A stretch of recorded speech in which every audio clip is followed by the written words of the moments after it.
Chapter 1. Introducing Henchman. I look like a fucking idiot. There's no getting around it. I'm standing in a sports stadium, or what is left of a sports stadium, with a dozen other guys carrying a piss-poor replica cutlass in one hand and a flintlock pistol in the other, facing off against twice as many police. The police, I should mention, have proper guns and tear gas and body armour. I have a pirate costume. It's not even a good pirate costume.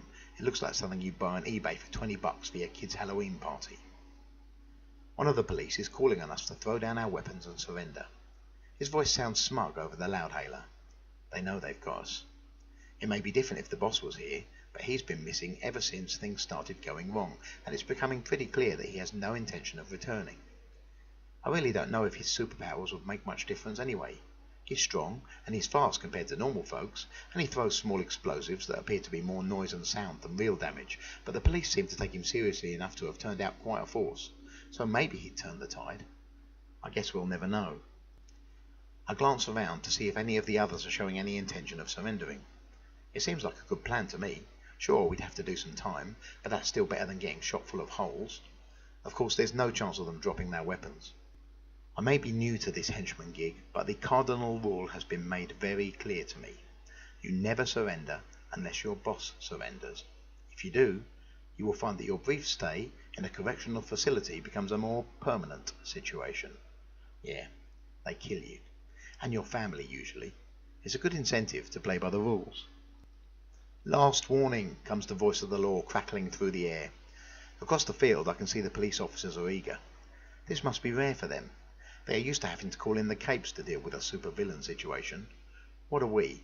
A dozen poorly trained thugs in stupid outfits carrying antique weapons. It's got to be like Christmas for some of these guys, so used to running and waiting for backup before dealing with anybody in spandex. It's going to be embarrassingly easy, almost a shooting gallery. The flintlock pistol has one shot before it needs reloading, and I have not the faintest idea how to reload it. And although the cutlass is quite sharp, I really can't see us getting close enough to use swords, even if any of us were adept at doing so, which as far as I know we are not. I whisper a prayer. I'm not big on prayer, to be honest, but it seems worth a shot given that I am about to be dead. Please, God, take care of Tabby and Diane. It's pretty much all I can think to ask for. I don't suppose God is listening, primarily because he probably doesn't exist, but also because I seem to be a practicing henchman for a supervillain. I doubt there's a heavenly cloud waiting for any of us when the police gun us down.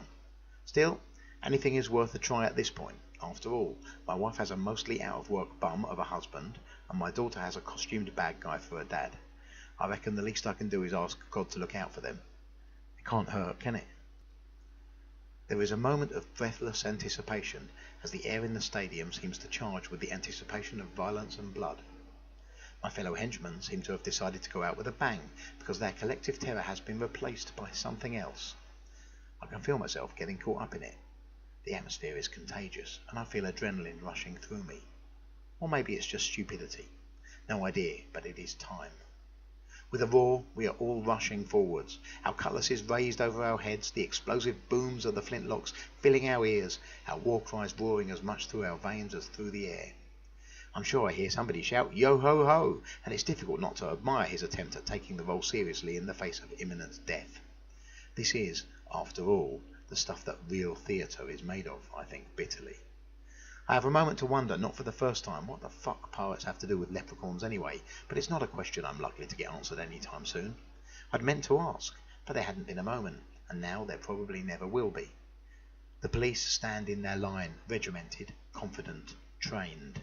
They do not shoot wildly, nor cry out with excitement. They make their shots count. To my left, one of the other pirates falls. I think his name was Larry. Nice guy, not particularly bright, but easygoing and quick to buy a round of drinks. His pirate name was Flynn, or Mad Pat, or something. I'd not had much time to get to know the new names the leprechaun had assigned to so sue me. To my right, Doug is hit in the chest and falls to his face, skidding in the dirt like he is diving for last base. A bullet whistles past my ear and hits Big Sue in the eye. You'd think she'd be killed instantly, right? But no, she's still screaming behind me as I rush the police line. Looking around, only 3 of us have completed the charge, which is still better than I'd have expected. Somehow, I'm one of them. No idea how that happened. I swing my cutlass at the first cop. It's not a practiced blow. I haven't got a fucking clue how to use the thing, so I just beat his plastic riot shield with it. It makes a solid sound, doesn't seem to bother the cop on the other side of it at all. Not surprising, since he's built like a linebacker and I'm pretty average sized. That and the fact that I seem to remember the leprechaun saying these swords are meant for slashing rather than straight blows. Probably should have paid more attention during the training session, but how much can you really learn about piratical swordplay in an hour? At this point, the cops just kind of pile onto us. Mark takes a face full of tear gas and is choking somewhere behind me, which means only One-Eyed Pete and I are still in the fight. We last maybe 30 seconds before we are beaten unconscious with nightsticks, and I'm thinking that compared to Big Sue I've got lucky, and then one of the cops shoots me anyway. There was no need for it, but I can't bring myself to complain. I am, after all, a supervillain's henchman, and this is why they pay us the big bucks.